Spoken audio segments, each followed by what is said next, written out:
Bienvenido.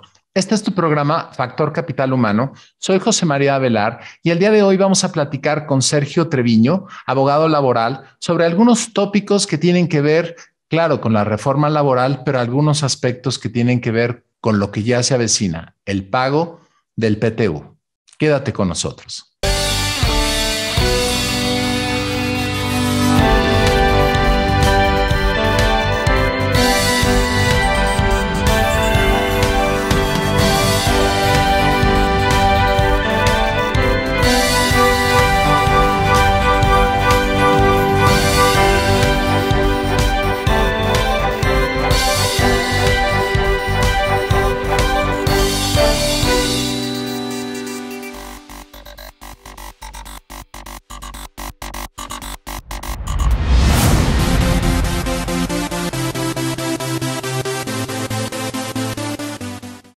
Bienvenido.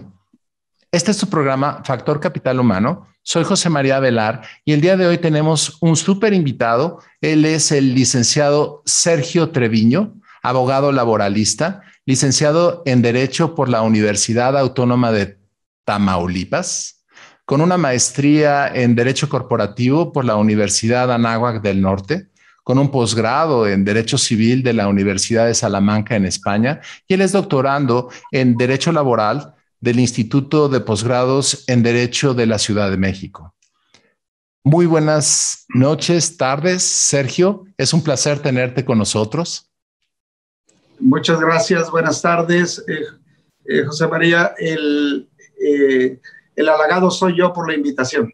No, encantados, encantados. Fíjate, Sergio, que en esta época ya que se avecinan la ejecución de los famosos pagos de reparto de utilidades, o propiamente dicho, la participación de los trabajadores en las utilidades de las empresas, de acuerdo a la ley laboral, pues hay una serie de circunstancias que rodean este evento para este año, derivado de la reforma laboral, algunos cambios importantes que nos gustaría que platicáramos al respecto, que nos ilustraras algunos contextos que han cambiado, qué ha sido lo novedoso en este escenario y cuáles son las circunstancias a las que nos enfrentamos ahora en el ejercicio de este reparto de utilidades. Platícanos un poco qué hay diferente a otros años en el reparto de utilidades que vamos a tener ahora en ejercicio del 2021 para este mayo. Muchas gracias, José María, y me das, por supuesto, con eso la oportunidad de referirme a un contexto histórico, pero de la historia inmediata. Muy bien la pregunta, ¿qué ocurría antes que vaya a ser diferente ahora? Creo que ahí está una clave muy importante para el curso de esta plática. Y para esto les refiero que el 23 de abril del 2021 se reformó la Ley Federal del Trabajo. Se reformó en una materia central que era la subcontratación con base parcial en una iniciativa del Ejecutivo Federal de noviembre de 2020. En esa iniciativa no venía incluido ningún tema de PTU. Venía incluido únicamente la prohibición de la subcontratación laboral, entendida como la puesta a disposición de personas, la tercerización, como muchos le conocen, o con su propio anglicismo también mayormente conocido, pero que a mí me parece que genera muchos temas de imprecisión, el llamado outsourcing. En esta línea, repito, no venía incorporando ningún tema de PTU, sin embargo, produjo en el ambiente sociolaboral, socioeconómico, una protesta muy fuerte de parte del empresariado y tratando de negociar algunos aspectos, dijeron, bueno, vamos a prohibir la subcontratación, pero vamos a introducir un tema de PTU donde se limite o se ponga un tope máximo y decía el dictamen inicial, esto es para evitar distorsiones en las empresas de capitales intensos. Ahora en la guía de la Secretaría del Trabajo dice para el uso de capitales intensos o intensivos. Y esto no trae a colación más que problemas de lenguaje, problemas de precisión que luego se vuelven un tema muy delicado. porque en realidad lo que querían decir es que aquellas que producen grandes flujos de utilidades repartibles, bueno, no se vieran tan afectados en ese rango y que tuvieran la posibilidad de dar o de poner un tope máximo de 3 meses o el promedio de los últimos 3 años que hubiera recibido el trabajador. Ese es el escenario en el que surge esta reforma. Por eso, ahora en periodo de reparto de PTU estamos hablando tanto de eso. Seguramente los años anteriores no produjo esta vorágine de opinión, de consulta, de transmisión en medios. Esto se está produciendo principalmente porque se adicionó una fracción 7 al artículo 127 para establecer topes máximos como un elemento único en este tema. Ok, perfecto. Entonces, de forma sumaria, quiero entender para nuestro auditorio que anteriormente no existía un tope, lo que declaraba la empresa dentro del renglón reparto de utilidades o participación de las utilidades para los trabajadores en la declaración de impuestos era el total que debería de repartirse y ahora sí tiene un tope. Tiene un tope establecido sobre 3 meses del salario que devenga el trabajador para el evento o para el momento en el cual se vaya a realizar este reparto de utilidades. ¿Eso es correcto? Sí, es correcto en la forma en la que lo mencionas. Así es como salió finalmente el producto legislativo. Sin embargo, creo que eso tiene algunas inconsistencias que se van a seguir o que se van a empezar a presentar ahora que toca estrenar esta parte de la reforma. La reforma ahí la tenemos desde abril. Sin embargo, ahora que empecemos a ver los temas de pago, es cuando seguramente se vayan a presentar argumentos de reclamación, sobre todo en contra de la reforma por algunos aspectos legales y constitucionales que más adelante aprovecharé para comentárselos. Perfecto, muy bien. Entonces, en un momento más, vamos a regresar con Sergio Treviño precisamente para platicar estas inconsistencias o variaciones o posibles interpretaciones con diferentes consecuencias que el ejercicio de este reparto de utilidades puede presentar y cuáles son alternativas posibles que pueden sucederse para la administración de este pago tan importante tanto para empresa como para trabajadores. Este es tu programa Factor Capital Humano. Quédate con nosotros. Regresamos en un momento más.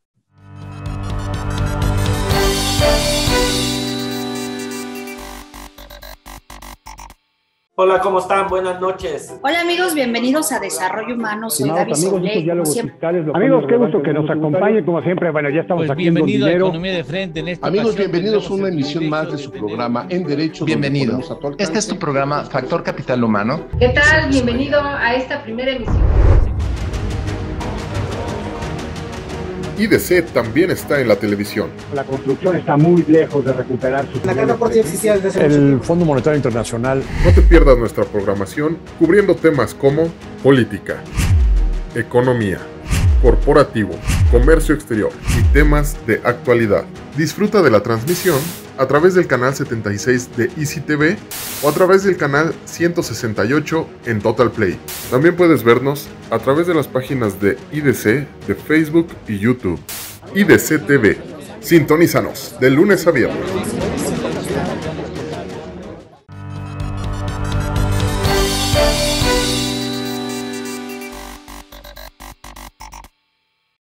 Bienvenido de regreso a tu programa Factor Capital Humano. Estamos platicando el día de hoy con Sergio Treviño, experto laboralista, con una carrera y una experiencia realmente admirable. Y Sergio nos está comentando de algunas de las posibles variables que en su interpretación, ya sea tanto de parte de la ley como quedó reformada en materia de reparto de utilidades, como los criterios que recientemente expidió la Secretaría del Trabajo, que no dejan muy claro algunos de los preceptos que se pueden suscitar preguntas y cuestionamientos en la forma en cómo deberemos de calcular los empresarios el monto a repartir por concepto de utilidades para los trabajadores y qué es lo que se puede administrar, qué no, cuáles son las formas en cómo hacerlo. Sergio, si quisieras, por favor, platicarnos un poco la experiencia, las variables, los cuestionamientos y los diferentes escenarios que se están discutiendo dentro del empresariado para poder platicar en esta materia. Sí, gracias. El tema, para ponerlo en blanco y negro de su origen, es que hay obligación de los empleadores de pagar un concepto que es la PTU, que es la participación de los trabajadores en las utilidades de las empresas. ¿Qué significa o cuánto es esto? Y creo que aquí viene la primera inconsistencia. La Constitución, como marco fundamental normativo de todo el sistema jurídico mexicano, dispone que será una comisión nacional la que determine el porcentaje repartible de PTU. Y eso ya ocurrió. Esto ocurrió en septiembre del 2020. La Comisión Nacional de PTU se reunió, se integró, hizo sus trabajos y finalmente tuvo que extinguirse. Así ocurre. Y en los estudios determinó continuar con el porcentaje de PTU que era y sigue siendo desde ese punto de vista el 10%. Quiero decir con esto que el constituyente delegó esta facultad a una comisión nacional. No se la delegó al poder legislativo. Y creo que aquí vamos a tener uno de los problemas que seguramente se vayan a presentar a través de juicios de amparo de aquellos que se sientan afectados por el tope y que vayan a discutir que este tema no era un tema facultad del Poder Legislativo, sino que era facultad de la Comisión Nacional, que lo acababa de ejercer y que acababa de decir continuamos con el 10%. Lo que hace el legislador es que a ese 10% ahora le pone un tope máximo que podrá hacer que el 10% se convierta en un 7, en un 8, en un 2, según el tipo de estrategia o de cálculos que puedan hacer los empleadores, y que aquellos que tienen utilidades repartibles superiores a los 3 meses de salario de cada trabajador o del promedio de los últimos 3 años pudieran ver reducido, desde luego, en su favor, ese porcentaje del 10% para convertirlo en un 8%, que esa era la idea original cuando se dice que era para no distorsionar los temas empresariales de capitales intensos. Bueno, no era otra cosa más que decir, bueno, ok, te cambio el tema de la subcontratación que le iba a pegar mucho al mundo empresarial en México y que de hecho le pegó mucho en el año pasado. Fue esto una vorágine de cambios en esa materia. Es decir, bueno, te cambio esta reforma que es muy grave, que es muy fuerte, que es muy radical, te la cambio limitando el pago de utilidades a un tope máximo de 3 meses. Sin embargo, creo que esa parte tiene esa inconsistencia porque la Constitución le otorga la facultad a un órgano diferente al legislativo. En este sentido, no debemos olvidar que el tema de PTU es un tema laboral en cuanto al derecho a percibirlo, pero en cuanto al mecanismo y dinámica para su determinación es un tema eminentemente fiscal. Por eso, a mí en lo particular, esta guía que expide la Secretaría del Trabajo y Previsión Social no hace otra cosa más que seguir contaminando el tema, mandando muchas líneas de confusión, porque al final el procedimiento y el cálculo es un tema de naturaleza fiscal. Por un lado, ni siquiera compete al patrón. Por eso creo también que el tema de PTU y lo que dice la guía de que esto será negociable o no negociable en los contratos colectivos, a mí me parece que esto es un equívoco, porque la PTU, como es un resultado de un ejercicio fiscal, contable, matemático, no es algo susceptible de negociación. Yo no puedo llegar a un arreglo para que percibas menos o para que percibas más. Entonces, ahí es donde creo que la guía lo que está haciendo es crear una confusión al mezclar posibles conceptos, como podría ser la PTU con algún estímulo adicional que tendrá una naturaleza diferente y se hará Y lo hará quien lo quiera hacer, desde luego. Entonces, así es como yo veo el tema en esa perspectiva, José María. Gracias, Sergio. Y tienes toda la razón, porque precisamente en esta interpretación factible que abrió la puerta a la Secretaría del Trabajo es donde residen muchas de las interpretaciones de consultorías de fiscalistas especializados, en donde dicen, bueno, es que si no trabajaron todo el año en la empresa que está produciendo las utilidades, se pueden pagar proporcionalidades siempre y cuando se acuerde con la comisión mixta para el reparto de utilidades entre esa comisión por las diferentes partes para acordar estos parámetros o, en su defecto, definir elementos compensatorios que provienen de otras herramientas, otros beneficios para tratar de balancear el resultado final del monto a repartir. Y, por el otro lado, trae un componente adicional que tiene que ver con y lo que no se reparte, ¿qué pasa con ello? Si bien existe una práctica anterior con relación a lo no repartido se reserva, se tiene que declarar y posteriormente debe de incluirse en el siguiente reparto, las autoridades o las mismas instituciones de consultoría están abriendo un espectro en donde dicen que el monto no repartido por cuestión de haber llegado al tope no necesariamente será sujeto de pagarse en el siguiente ejercicio, como puede suceder con saldos anteriores en épocas pasadas. Estos puntos que estamos platicando y que son de interés para nuestro auditorio, Sergio, te vamos a pedir que platiquemos un poquito más, pero eso en un momento más que regresemos. Este es tu programa Factor Capital Humano. Quédate con nosotros.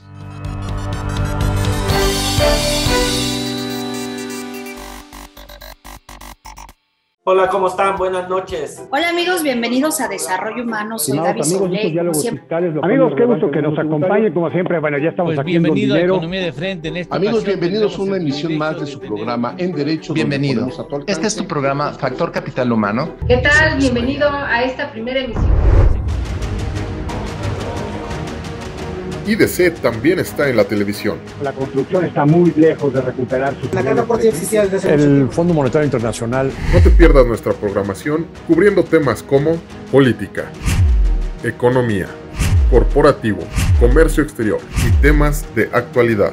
Disfruta de la transmisión a través del canal 76 de Easy TV o a través del canal 168 en Total Play.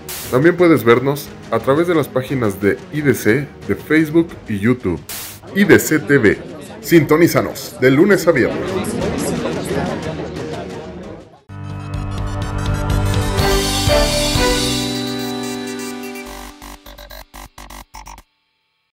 Bienvenido de regreso a tu programa Factor Capital Humano. Estamos platicando un tema sumamente importante con el licenciado Sergio Treviño, precisamente para poder entender cuáles son estos criterios y conocer y entender sus propias perspectivas de estas variables a las que hemos estado platicando en el programa, de qué puede suceder con la administración y los cálculos de pago en materia de reparto de utilidades. Sergio, con relación a lo que hemos estado charlando, ¿cuál es tu percepción o cuál es tu opinión como experto de la materia?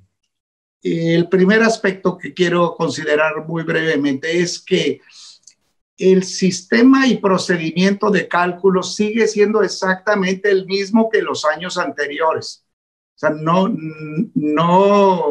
creo que sea conveniente empezar a tratar de inventar el agua tibia. Ya está, este procedimiento ya está establecido. Si han podido observar la audiencia y los expertos en este tema, la autoridad fiscal, el SAT, ha mantenido al respecto de este mare magnum de opiniones y de puntos de vista un silencio que desde mi punto de vista es un silencio muy prudente, es un silencio para no comprometer, porque el tema, les decía, es eminentemente fiscal. Y en esta línea, la base y procedimiento de cálculo sigue prevaleciendo. Lo único que varió es que una vez que termine yo de hacer el procedimiento, si a alguien le sale una utilidad repartible mayor a 3 meses, pues lo tengo que bajar a 3 meses. Si le sale menos, pues qué pena, ¿verdad? Le va a tocar ese menos. Pero si le sale más de 3 meses, lo regreso al importe de 3 meses o al importe del promedio que le hubiera tocado, del promedio de las que hubiera percibido en los últimos 3 ejercicios. Entonces tengo aquí 2 posibilidades, pero finalmente esto lo hago hasta el final del procedimiento. Yo empiezo a calcular utilidades sobre el 10% de la renta gravable y es hasta el final cuando saco la parte individualizada para cada trabajador, cuando le aplico el tope máximo, si es que lo que le hubiere tocado fuera superior. Así, en esos términos muy genéricos, y en ese sentido, creo que lo dice la guía esta de la Secretaría del Trabajo y Previsión Social, pero lo envuelve con elementos que le dan mucha confusión e introduce temas que no tendría por qué introducir en tratándose de PTU. La PTU es lo que resulta de un ejercicio, de una operación aritmética, contable y con implicaciones fiscales. El tema laboral es únicamente el tema del pago. Y hace un momento también comentaste un aspecto muy particular que vale la pena recordar y repasar con el auditorio. Y es el tema de las comisiones mixtas. O sea, ¿quién determina qué es o cuánto es lo que le toca individualmente? Es decir, ¿quién hace el proyecto de reparto? Lo hace un organismo que tiene una relativa independencia, es un organismo de existencia fugaz, se integra para este efecto, una vez terminado se desintegra, que es la comisión mixta para la participación de los trabajadores en las utilidades de las empresas, que es un organismo que se integra en cada empresa, con cada empleador, y el patrón está obligado a proporcionarle la lista de asistencia y la lista de raya, que son los 2 elementos base para efectuar el tema del cálculo. Es decir, el cálculo, en teoría, legalmente, no es un cálculo que haga el patrón. El cálculo final, me refiero, el del proyecto individualizado, eso lo hace la comisión mixta como un organismo que tendrá obligaciones, que deberá dictar resoluciones, que deberá fijar ese proyecto de cálculo en lugares visibles de los centros de trabajo, y que ese proyecto de cálculo también podrá ser impugnable o sujeto a observaciones que la propia comisión tendrá que resolver. Si la comisión no las resuelve, las tendrá que resolver el inspector del trabajo, que tiene una función muy concreta para este efecto en la ley. Entonces, a mí me parece que contamina el tema la postura de la Secretaría cuando dice, bueno, es que si hay complementos los podemos arreglar de otra manera. A mí me parece que es una mezcla inadecuada de temas. Claro. O sea, si hay un tema extralegal que patrón y trabajador tengan que ponerse de acuerdo, bueno, pues tendrá que ser un tema lateral, pero no vale la pena integrarlo con este aspecto de PTU que tiene una regulación laboral y sobre todo fiscal bastante clara. Sí, y simplemente para sumarizar, el entendido es que el resultado que proviene de la declaración fiscal en donde se detecta el 10% de las utilidades tendrá que ser repartido ese monto declarado ante la autoridad fiscal entre los trabajadores bajo una mecánica preestablecida que subsiste, y es la comisión mixta que puede intervenir no para definir un monto a repartir diferente, sino para repartir los parámetros en detalle para cada trabajador sobre los 2 criterios esenciales que establece la misma ley laboral, que son asistencia y salarios devengados. ¿Esto lo estamos entendiendo de la forma correcta, lo que estás explicando? Sí, así es. Esa es la base. Nada más que quiero añadir que aquí, una vez que llegan a ese ejercicio, el 10% puede verse reducido. Correcto. Y ahí tenemos otro tema. ¿Qué pasa con el remanente? ¿Sí? En este caso, por esta reforma, ese remanente no es un remanente que vaya al siguiente ejercicio, que vaya a acumular las utilidades del siguiente ejercicio. No se trata de utilidades no reclamadas o no cobradas. Simplemente se trata del remanente que surge derivado de esta reforma legal y que en esa línea pues será un remanente que va para los accionistas o que retorna a la utilidad de la empresa. Perfecto. Me queda muy claro la perspectiva y bueno, simplemente agradecer estas valiosas reflexiones específicas con alguien con tu nivel de experiencia de entendimiento de la legislación, tanto en el aspecto laboral como en el aspecto fiscal. Sergio, algo que quisieras dejar como mensaje de manera breve para todo nuestro auditorio ante este increíble tsunami de dudas y de posibilidades discrepantes en lo que rodea al reparto de utilidades de este ejercicio? Mi referencia principal es un mensaje hacia cumplir la ley. Esta ley tiene beneficios para los empleadores, pero tiene muchos beneficios para los trabajadores, sobre todo para el gran bloque de los que estaban en régimen de subcontratación y que tenían una PTU repartible muy controlada. Muchísimas gracias. Es un placer tenerte en el programa. Gracias por tu opinión y tu tiempo. Este es el programa Factor Capital Humano. Soy José María Avelar. Gracias por la visita, Sergio.